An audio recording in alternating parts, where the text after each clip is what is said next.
Blind Item News, hindi bet ng kilalang aktor ang itinatambal sa kanya. Pero wala siyang magawa dahil ito ang desisyon ng kanyang management. Bukod sa marami pa rin silang fans hanggang ngayon. Pero ang aktres ay gustong-gusto ang aktor at kinikilig pa sa tuwing may guesting sila na sinasakyan na lang ng binata since makakatulong daw sa karir niya.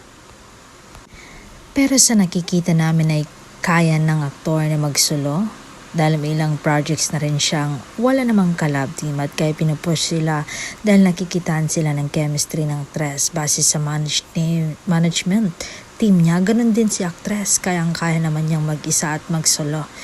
Tinanong namin kung sino ang gusto ng aktor na posible niyang maging girlfriend at umiling lang ito.